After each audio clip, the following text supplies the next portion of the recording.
dan Tuhan sangat memperhatikan hidup ini. Mari kita melihat di ayat-ayat ini, saya dan saudara, dalam ayat yang ke-17, janganlah hatimu iri kepada orang-orang yang berdosa, tetapi takutlah akan Tuhan senantiasa, karena masa depan sungguh ada dan harapanmu tidak akan hilang. Dalam penegasan ayat yang ke-18, dua berkat Tuhan terjadi bagi saya dan saudara sebagai orang yang percaya kepada Tuhan. Masa depan sungguh ada dan harapanmu. Ketika saya dan saudara krisis COVID-19 yang melanda, ada banyak orang yang sepertinya hilang pengharapan. Ada banyak orang yang mempertanyakan kira-kira masa depannya seperti apa. Ada orang yang mempertanyakan kira-kira ke depan ekonomi saya seperti apa. Kira-kira ke depan usaha saya seperti apa. Kira-kira ke depan hidup saya seperti apa. Jelas sekali dalam Amsal pasal yang ke-23 diberitahukan kepada saya dan saudara supaya saya dan saudara boleh meyakini bahwa kalau saya dan saudara di dalam Tuhan, jelas di sini dikatakan masa depan sungguh ada dan harapanmu tidak akan hilang. Bicara tentang masa depan, sesuatu yang akan datang. Saya baca dalam Kamus Besar Bahasa Indonesia, sesuatu yang belum terjadi, sesuatu yang sementara direncanakan, yang sementara didoakan, yang sementara dicita-citakan, yang sementara diusahakan. Sedangkan harapan, bicara tentang harapan, saya baca dalam Kamus Besar Bahasa Indonesia berbicara tentang cita-cita. Jadi sama. Kalau dalam bahasa asli Alkitab digunakan kata tikvau, artinya keinginan. Bukan cuma sekedar cita-cita, tetapi sesuatu yang kita inginkan. Langit ini yang tidak punya keinginan untuk keluarganya, untuk anak-anaknya, untuk hidupnya, untuk usahanya, untuk pekerjaannya, dan lain-lain sebagainya. Firman Allah katakan dalam Amsal pasal 23, masa depan sungguh ada dan harapanmu, cita-citamu, keinginanmu tidak akan hilang. Nah, kalau saya dan saudara melihat dalam kebenaran firman Allah ini, sebelum ayat yang ke-18 diungkapkan, ditegaskan kepada kita bahwa kita memiliki masa depan, kita memiliki harapan yang tidak akan hilang. Firman Allah pada ayat yang ke-17 memberitahukan kepada kita, janganlah hatimu iri kepada orang-orang yang berdosa, tetapi takutlah akan Tuhan senantiasa, kata firman Tuhan. Jadi ada dua berkat Tuhan yang disampaikan dalam ayat yang ke-18, tetapi ada dua persyaratan yang harus kita lakukan hari-hari ini di tengah-tengah konflik atau krisis yang kita hadapi hari-hari ini, mengenai atau sementara rancangan kecelakaan untuk memberikan kepadamu hari depan yang penuh harapan. Yeremia pasal yang ke-29 ayat yang ke-11 memberitahukan bahwa Tuhan merancangkan bagi saya dan saudara, yaitu rancangan damai sejahtera. Yang kedua, bukan rancangan kecelakaan. Yang ketiga, masa depan, hari depan yang penuh dengan harapan. Ayat yang ke-12 menjelaskan, dan apabila kamu berseru sebelum masa depan yang gilang gemilang itu terjadi dalam hidup ini. Yang pertama, janganlah hatimu iri kepada orang-orang berdosa. Yang pertama, catatan kebenaran firman Allah katakan, untuk benar-benar masa depan yang Tuhan beri bagi kita itu tidak akan hilang, harapan kita hilang, dia tetap ada. Firman Allah katakan yang pertama, jangan hati saya dan saudara penuh dengan iri. Alkitab terjemahan lama menggunakan kata iri, menggunakan kata dengki. Kalau saya membaca dalam kalimat atau pengertian bahasa Ibraninya menggunakan kata kaunau yang berarti cemburu. Yang kedua artinya curiga. Atau Kamus Besar Bahasa Indonesia menjelaskan kurang senang orang lain beruntung. Nah, Amsal pasal 23 ayat 18 memberitahukan kepada saya dan saudara masa depan yang gilang gemilang Tuhan beri bagi kita, damai sejahtera, dijauhkan dari kecelakaan, tidak akan hilang. Sungguh ada harapan kita ketika hati ini tidak terganggu dengan keadaan sekitar. Sebabnya dia katakan janganlah hati kita iri dengan orang lain. Apatah lagi katakan Alkitab, janganlah hatimu iri kepada orang-orang yang berdosa. Maksudnya jangan kita terganggu dengan orang berdosa di sekeliling saya dan saudara. Jangan hati ini penuh dengan kecemburuan, penuh dengan kedengkian, penuh dengan kecurigaan. Kata Ibrani kaunau.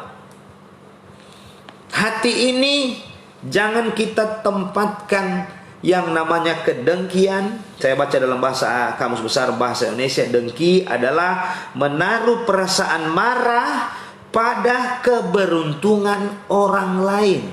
Artinya Alkitab ingin memberitahukan kepada kita berkat Tuhan pasti terjadi dalam hidup ini ketika hati saya dan saudara tidak terganggu dengan keberhasilan orang lain.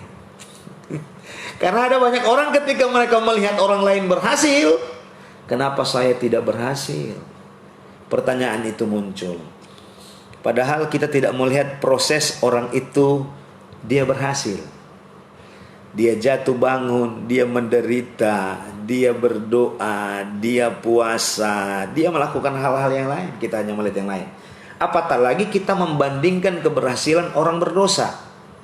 Firman Allah ingin memberitahukan kepada kita jangan kita terganggu hati ini dengan keadaan sekitar kita.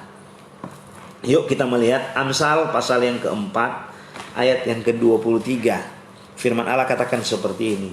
Jagalah hatimu dengan segala kewaspadaan, karena dari situlah terpancar kehidupan. Kenapa Amsal ingin memberitahukan kepada kita untuk menjaga hati?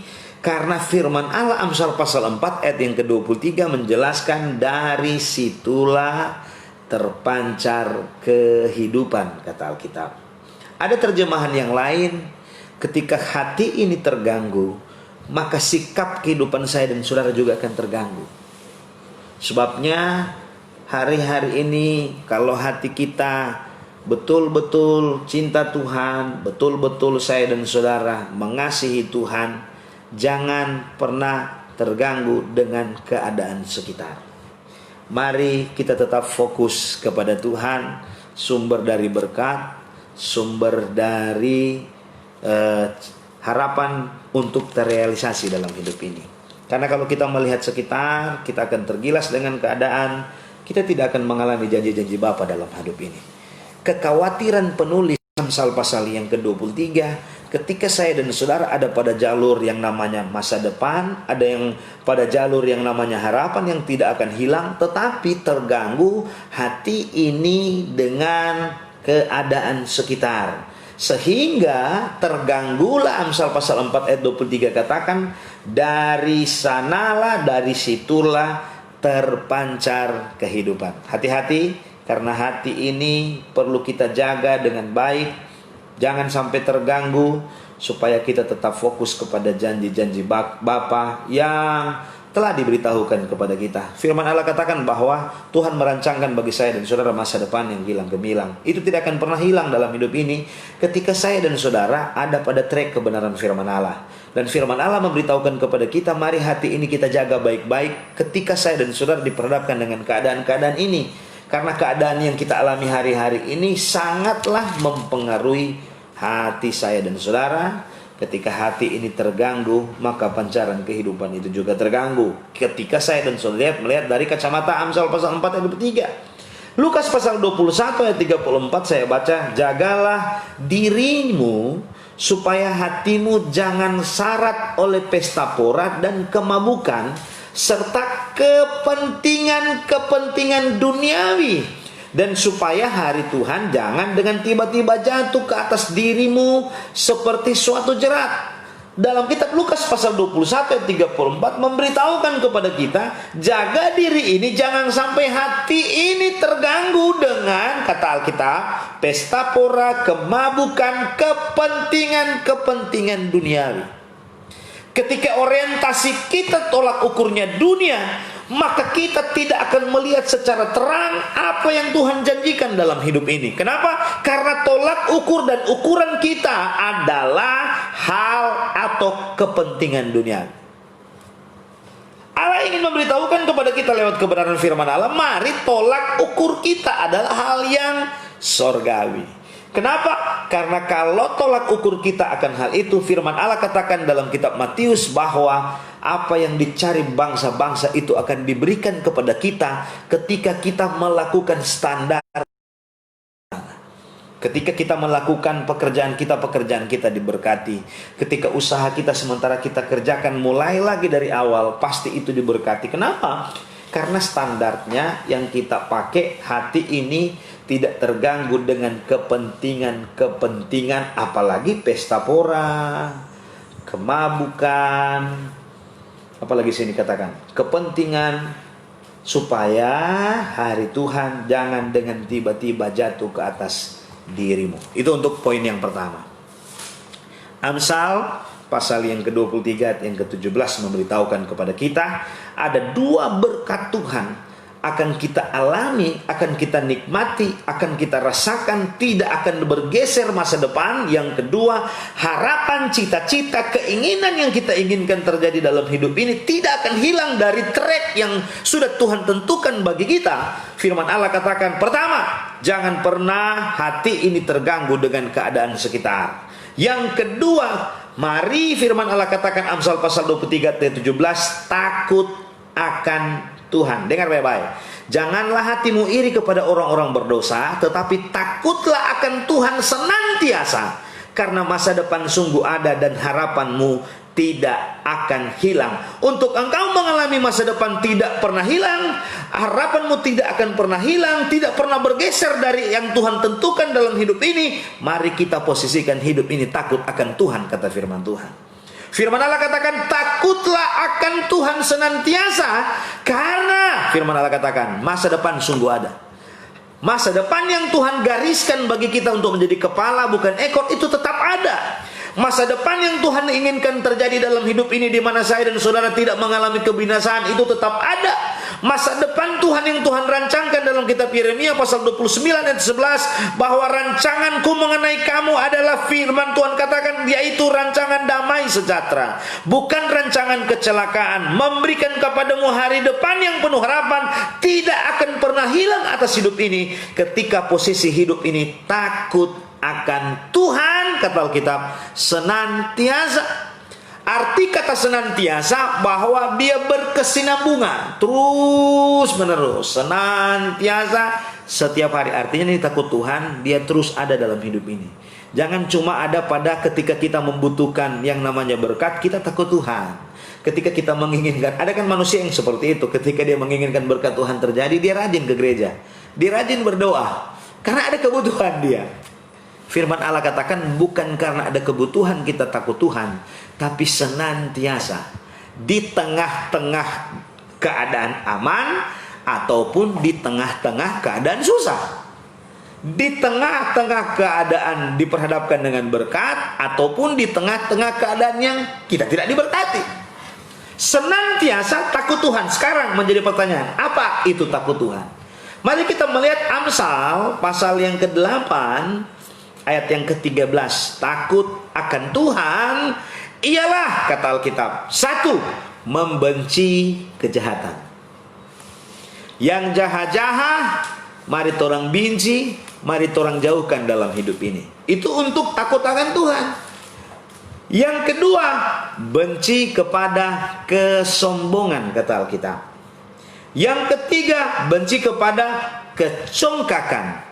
Yang keempat, benci kepada tingkah laku. Maksudnya kelakuan apa yang kita lakukan hari-hari ini yang jahat. Dan yang ketiga, mulut penuh tipu muslihat.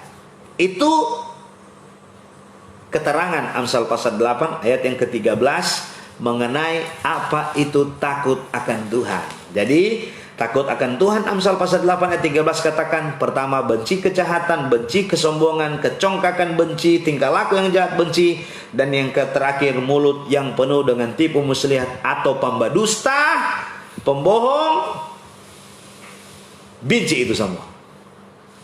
Amsal pasal 14 ayat yang kedua,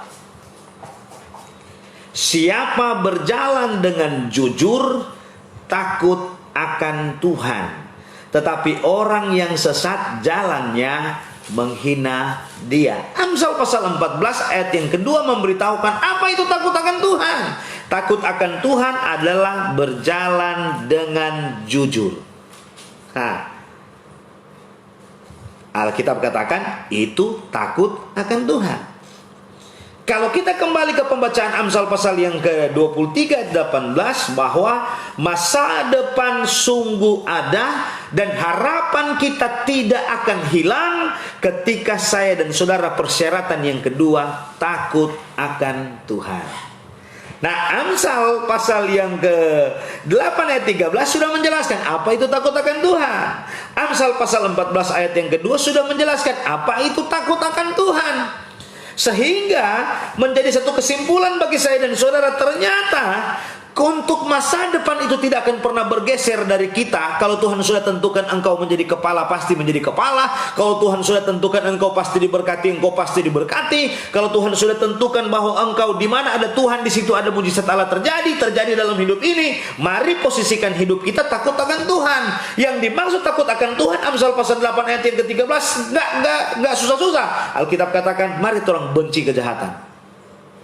Mari orang benci kepada kesombongan. Sikap untuk menolak kejahatan, sikap untuk menolak hal-hal yang jahat, itu adalah takut akan Tuhan. Jika kita melihat Amsal pasal 8 ayat yang ke-13, jika kita melihat Amsal pasal 14 ayat yang kedua, ketika kita berkomitmen untuk menjalani hidup ini dengan jujur, kata firman Allah, pada saat itulah kita takut akan Tuhan. Nah, dari ayat-ayat ini, mari kita akan melihat pembanding ayat-ayat ini dalam Alkitab yang barusan saya dan saudara baca, dari masa depan yang kata Alkitab sungguh ada dalam kehidupan saya dan saudara. Mari kita akan melihat Mazmur pasal yang ke-9 ayat yang ke-19. Kita akan melihat satu fakta untuk menjelaskan Amsal pasal 23 ayat yang ke-18. Sebab ayat yang ke-19, bukan untuk seterusnya orang miskin dilupakan, bukan untuk selamanya hilang harapan orang-orang sengsara. Artinya Tuhan mengerti batas kemampuan kita. Tuhan mengerti batas kekuatan kita. Sebabnya dalam terjemahan yang lain dalam Alkitab menjelaskan pencobaan yang kita alami tidak akan melebihi batas kemampuan kita. Jadi kalau saya dan saudara ada pada masa krisis seperti ini, nyanda akan melewati terompet kekuatan.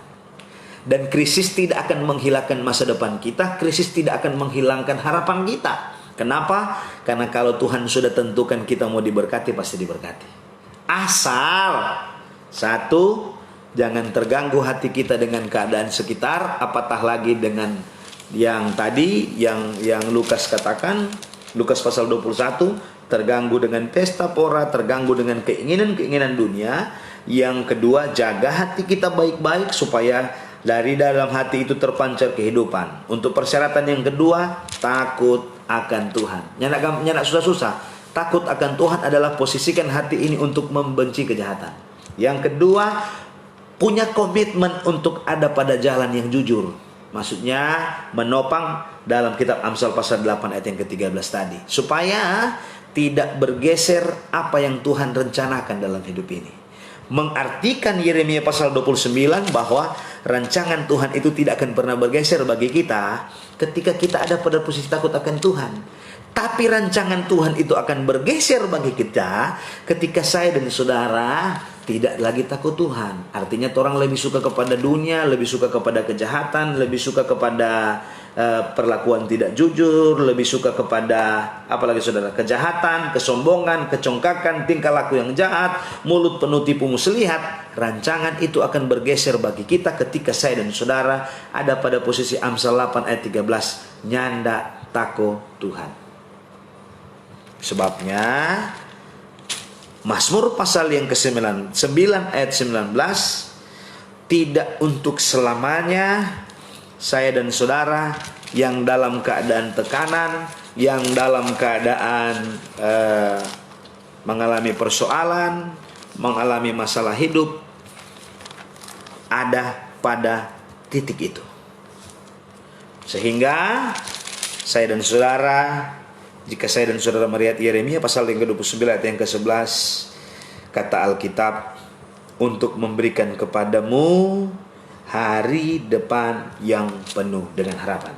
Saudara kekasih dalam Tuhan, sebagai orang-orang yang percaya kepada Tuhan, ketika saya dan saudara diperhadapkan dengan keadaan krisis yang kita alami, paket krisis itu kita nggak tahu. Kadang-kadang dia datang berbeda dalam hidup ini. Tapi yang namanya krisis adalah sesuatu yang tidak mengenakan. Dengar baik kebenaran firman Allah. Tuhan merancangkan bagi saya dan saudara rancangan damai sejahtera. Tuhan merancangkan di mana hidup ini lepas dari yang namanya kecelakaan dan mara bahaya.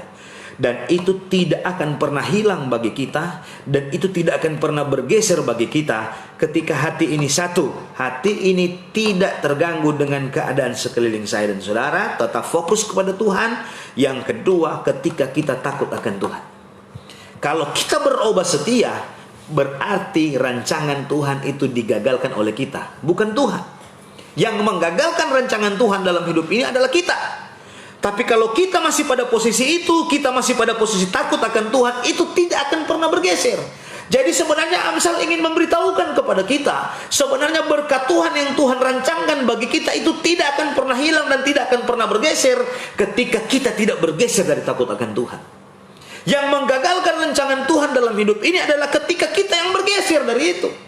Ketika kita melihat kita sudah susah, mari kita mulai merancangkan bahwa kita mengusahakan dengan kekuatan kita. Padahal kita bilang jangan menggunakan kekuatan kita, karena firman Allah bilang kekuatan kita terbatas adanya. Apatah lagi kita ini terbuat dari debu tanah, terbatas adanya. Mari kita menggunakan tangan Tuhan, kekuatan Tuhan dengan hal-hal yang ajaib yang Tuhan kerjakan ketika kita takut akan Tuhan.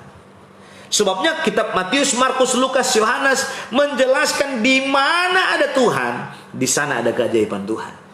Di mana ada Tuhan, di sana ada mujizat Tuhan. Di mana ada Tuhan, di sana ada yang namanya jalan keluar.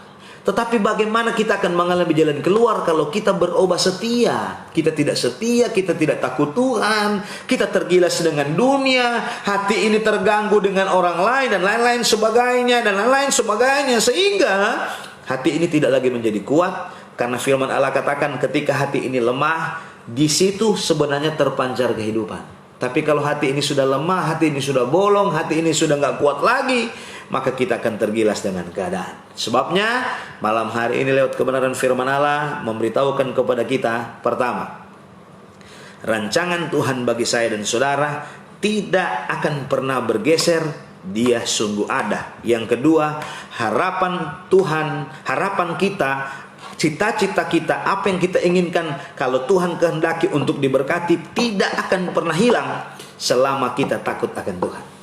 Tapi ketika kita mulai berubah setia, hati-hati, kita tidak akan mengalami janji-janji Bapa dalam hidup ini. Kenapa? Karena yang menggagalkan adalah kita.